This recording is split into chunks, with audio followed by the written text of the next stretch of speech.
Hello everyone, good afternoon. I am Joshua Rosario Burgos, the first presenter from the group 4. Then we have here the Article 104. Article 104 indicates that unauthorized contracts are governed by Article 137 and the principles of the agency entitled Acts of this book.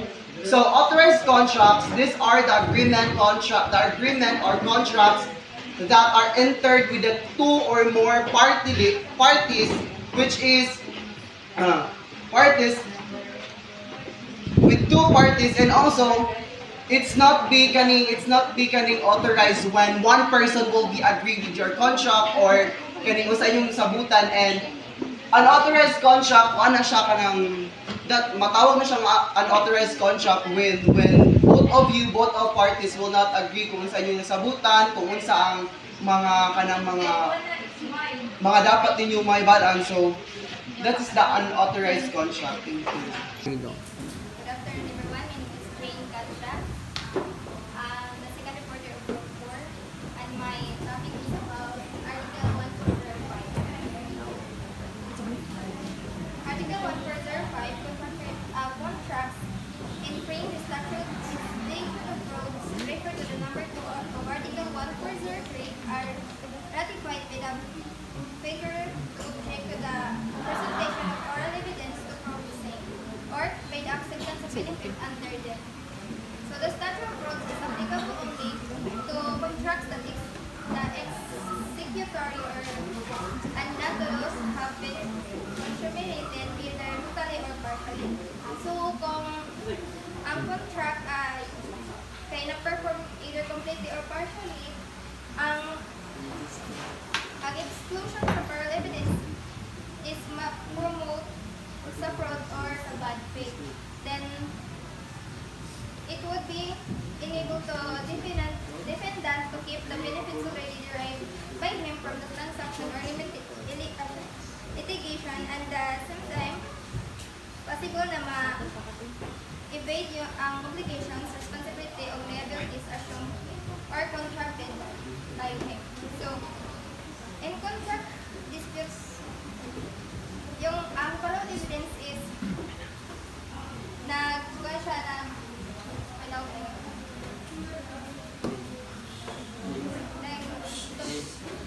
ito po siya sa mga agreement that is not contained within the written contract under the oral evidence rule. This is agreements made outside of the contract are inadmissible in court. So meaning, dili siya dawaton unless there is evidence of fraud, jurors to or mutual mistake. Ang reasoning behind this rule is ma-differ siya sa untruthful and taxing contracts. Then unenforceable contracts. In paragraph 2, Article 130, statute of frauds may be ratified in two ways. So na siya two ways sa kuan niya na sa article. Then first is the failure to object to the presentation to oral evidence. So this is tantamount or equivalent to the waivers. Contracts that are infringed in the statute of frauds are ratified by the failure to object to the presentation of oral evidence and are enforceable. So second is acceptance of benefits under the contract, equivalence to waiver or estoppel. Only applies to the executors of contracts. If the oral contract was reduced into writing by the party charged, this exercise is called revocation. It is the express certification of the contract. Then if the party in whose favor is statute may be invoked, cross-examine the witness who is satisfying with the oral contract. The former is deemed to have waived the right object to admission of the testimonial evidence. So, good afternoon everyone. I am John Philip Sagrada and I am the third reporter. So, Article 1406. When a contract is enforceable under the statute of frauds and a public document is necessary for its registration in the registry of deeds, the parties may avail themselves of the right under Article 3057. So, example ani is na scenario nga si nahido ka individuals si Mabras and Salinas.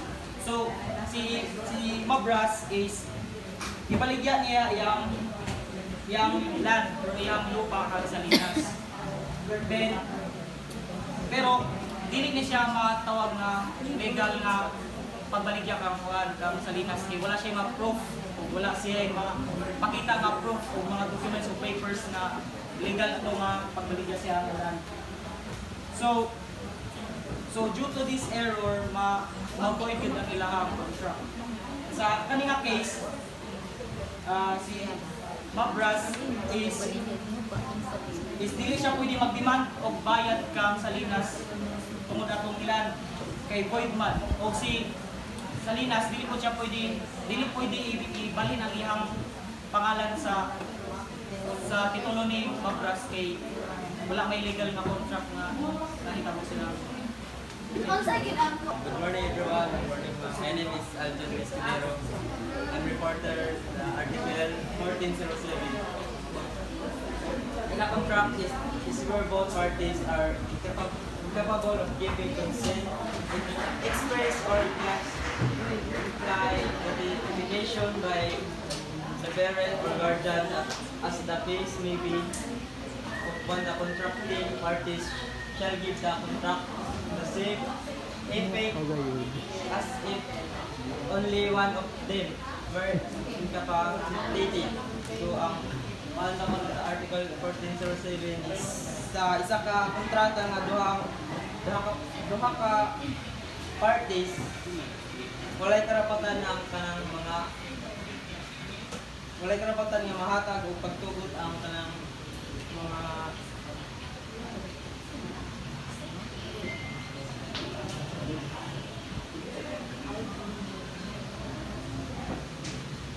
tugod sa kuwan daw ng ilang pagsabot sa mga notification o pagpamatuod nga sa ginikanan or guardian nga sa kuwan sa kaso or kanang pamitaw mahimo nga isa ka kontrata o partido sa mga magkatag og kontrata sa mga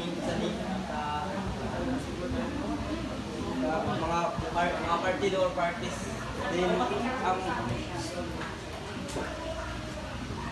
the same effect nga murag isa lang sa kanang labi daw ang kanang mga mahimong mawadan og kanang mga labi daw mga kakayahan nga po ang kanang pagtugot lagi. Good day everyone. My report today is all about Article 1408. An enforceable contract cannot be by third person. By means, the loss of effect of contract cannot be exercised by another person who is not party to the contract. For example, as a stranger cannot attack the validity voidable contract. So, also they cannot attack a contract because it is unfortunately indeed the statute of rules cannot be set up as a defense as danger to the transaction. So no one can else co-preparing a contract, just a one person to handle the contract. Only you can handle the contract, so no one can else makahilabot sa mga contract at case o mga pagaling. Good afternoon everyone. So I'm Sharika. When an nullity proceeds from the legality of the clause or object of the contract and the act constitutes a criminal offense, both parties being in a parallel, we shall have no action against each other and both shall be prosecuted. Moreover, the provision of the penal code relative to the disposal of effects or instruments of a crime shall be applicable to the things or the price of the contract. So, for example, this article is getting in practice could be a scenario where two individuals, so for example si G and Kuan si Bailio. So enter into a contract or to engage in illegal drug trafficking if the contract is later found to the null and void due to the illegal nature of the activity, so both parties would be considered equally responsible. In this case, neither party would have the legal right to sue the other for any breaches of the contract, and both could face criminal prosecution for their involvement in the illegal activity. Good afternoon, everyone. I am April May Floreto, and this afternoon I am going to report Article 410. The action or defense for the declaration of the existence of a contract must not prescribe. So, means that there is no time limit for challenging the existence of the contract. So, bisan pag usa ka dabayon sa iyong kontrata, pag mabalaan nimo nga dili siya valid or wala siya ka-exist, paan siya pwede ka mag-raise o kaso. For example, ako o si Ate or Ristondo ga-enter mi og contract, tapos nga may kontrata duha kay gabaligya ko og land sa iyaha. So, ang kuan is kanang nabalan ako sa among contract nga ang iyang gigamit nga firma is fake.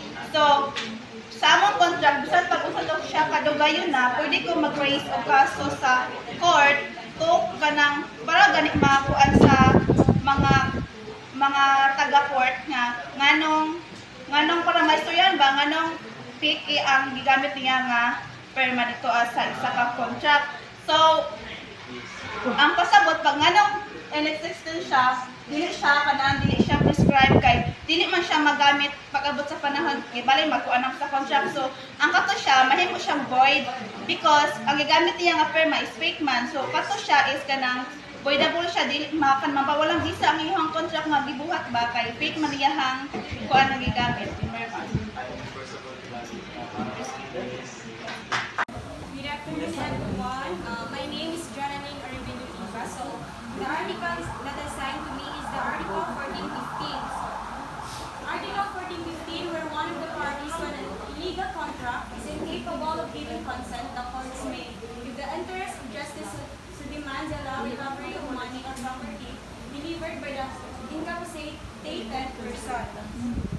So, this article means that if one person involved in an illegal contract couldn't agree to it. Like if they were too young or not mentally capable, the court might decide to give them back any money or property they gave in the contract. So for example, is kanang si Jade is kanang na siya kanang mental disability bitaw. Di ba ang na siya mental disability. So kibani kanang wala siya kabalo nga katudi ay nga ko ihang gusto siya mopalit ato nga item niya, wa siya kabalo nga illegal dito siya. So kanang si Jade is kanang pwede katong kontrata nila is pwede ko siya ma-void bitaw kay tungod kay si Jade is na siya kakulangan sa pag-iisip. So kung gatong kang baylo is kanang unsa to imuha is kanang mabalik sa kanang iya ang kwarta kung kanang kato iligan ang ako is mabalik sa iya ha kay tungod kanang naay mental disability sa katao. That's all. Hello everyone, my name is Raymar Payne. The importer of Article 1414. So, invalid spring of property delivered for a legal purpose. The contract may be executed by one of the parties before the purpose has been accomplished. So, or before the damage has been caused to a third person. So, example bali si is Navarro. Invest ako 20k. Tapos, ito ko na discovered bitan niya nga illegal ay ako ang business. So, nasa right sa import nasa right sa makuha niya ang invest ako.